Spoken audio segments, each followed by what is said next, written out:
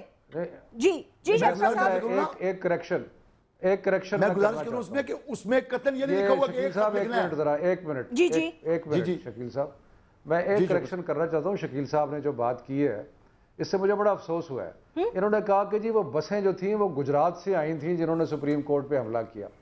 اس وقت گجرات کے جو صاحبان تھے نہیں آپ چلے اعتراض نے کہہ دیا لیکن جو گجرات کے صاحبان تھے اس وقت سینئر لیڈرز تھے پی ایم ایل این کے. اور کیا وہ یہ کہہ رہے ہیں کہ جی اس وقت جو ان کے سینئر لیڈرز تھے اگر اس پہ بھی الزام لگا رہے ہیں تو کیا اس سے یہ بری زمہ ہو گیا؟ میں نے جس حوالے سے بات کی ہے کہ تاریخ کو اگر یہ کوٹ کر رہے ہیں مجھے تاریخ کو نا شفقت صاحب یہ مجھے کوٹ کر رہے ہیں میں نے گزارش کر رہا ہوں کہ وہ آج آپ کے ساتھ بیٹھے ہوئے ہیں جنہیں آپ نے کل تک قاتل لیگ کا استعمال ایک سیکنڈ استعمال تو آپ نے کیا نا شکیل امان صاحب. آپ کے ہوم منسٹر تھے شجاعت صاحب ان کے ساتھ بیٹھے ہوئے ہیں. میں نے اعتزاز حسن صاحب کے الفاظ یاد کروا رہا ہوں. اور بھائی اعتزاز حسن تو اور بھی بہت کچھ بول چکے ہیں صدر مملکت کے بارے میں پھر وہ یاد کر رہے ہیں کیا؟ گزارش سن لیں پھر دیکھ لیں کہ جو لوگ اس میں شامل تھے وہ پنش ہوئے ان کو سپریم کورٹ سے سزا ہوئی وہ الیکشن نہیں لڑ سکے. ہم نے کبھی عدل سے منہ نہیں چرایا. ہم نے کبھی جو لوگ اس میں شامل تھے وہ تو سپریم کورٹ میں ان کی ہیئرنگ ہوئی ان کو تو پنش کیا گیا. اور آج میں یہ پوچھتا ہوں کہ اس کا یہ جواب ہے کہ قوم جب یہ طلب کرتی ہے قوم کی خواہش ہے کہ خط کیوں نہیں لکھا جا رہا یا تو قوم کو بتایا جائے کہ خط لکھنے سے اس ملک اور قوم کا کیا نقصان ہے. مجھے یہ بتا دیں یہ قوم کی خواہش ہے میں تو کہتی ہوں اس پہ ایک ریفرینڈم ہو جانا چاہیے. دیکھیں عدالت کا معاملہ الگ سر آنکھوں پر اس پر بحث کرتے ہیں. یہ قوم کا یہی مسئلہ ہے یار خط. چلے میری بات سن لیں. اب بات یہ ہے شفقت صاحب معاف کیجئے شفقت صاحب معاف کیجئے گا وہ غصے کہہ دیے نام انہوں نے لے لیا نام لیا انہوں نے تب میں بات کر ورنہ میں آپ کے بیچ میں نہیں بولتا. تو پہلی بات تو یہ کہ شکیل صاحب بڑے سمجھداری کی بات کرتے ہیں بڑے اچھے آدمی ہیں میرے بھائی ہیں لیکن آج ذرا حد سے زیادہ پریشان ہیں بہت پریشان بہت. یہ بڑے وقار کی بات کرتے ہیں. یہ جو ڈانسیں کر رہے تھے اور بلے بلے کر رہے تھے اسمبلی میں وہ میں نے دیکھی تھی سب وقار تھا پارلیمنٹری وقار تھا آپ کا. اور کیا بات ہے جی بڑا وقار ہے تھوڑا تو جو انہوں نے اسمبلی میں کیا. اب دوسری بات سنیں میری یہ کہتے ہیں جھوٹ بولا ہے انہوں نے. میں کہتا ہوں ہم نے جھوٹ بولا ہے. آپ نے 18 کروڑ عوام سے جھوٹ بولا. ہم نے کوئی معاہدہ کیا ہے تو لے آؤ معاہدہ کیا ہے تو لے آؤ. او جی وہ آ گیا معاہدہ. اچھائی تو یہ ہے اچھا کریکٹر تو یہ ہے کہ کہو میرا جھوٹ کھل گیا ہے لہذا میں دستبردار ہوتا ہوں سیاست سے. آپ نے ایسا نہیں کیا. آپ نے کیا کہا اچھا 10 سال ہے میں تو سمجھا 5 سال ہے. ایسی باتیں نہ بولو. اب آپ سن لیں میں جانتا ہوں آپ سن لیں اب سن لیں سنائیں کے بیچ میں نہیں بولتا لیکن قوم یہ بھی سننا چاہتی ہے خط لکھیں گے. اور میں آپ کو سن رہا ہوں آپ سنیں ذرا. پھر کہا اچھا قائد ہے قوم کا جو ناؤ نکال کے لے جائے گا اس نے پیپر پڑھے ہی نہیں کہ 10 سال ہے یا 5 سال ہے. اب اتنے جھوٹ بولے. اور نمبر 2 یہ کتنی شفقت محمود صاحب نے اچھی بات کی وہ میں سوچ کے بیٹھا تھا. آج اگر میں غلطی کروں گا تو میرا ہوگا. آپ پارٹی کی قیادت کو بات نہیں کریں گے. میاں صاحب نہیں تھے چودھری تھے گجرات کے. یار کچھ خدا کا خوف کرو. لوگ ہنس رہے ہیں یہاں پر ہماری سن تو لے عشق ہو گیا ہے اعتزاز صاحب سے. آج آپ کو بڑا عشق ہو گیا اس بات پر. پہلے کبھی اتنے اچھے نہیں لگے اعتزاز صاحب. آج ان کا بار بار حوالہ دیں گے. اور دوسری بات ہماری کل تک قاتل لیگ کا تھا آپ نے سن تو لے ماضی گزر گیا.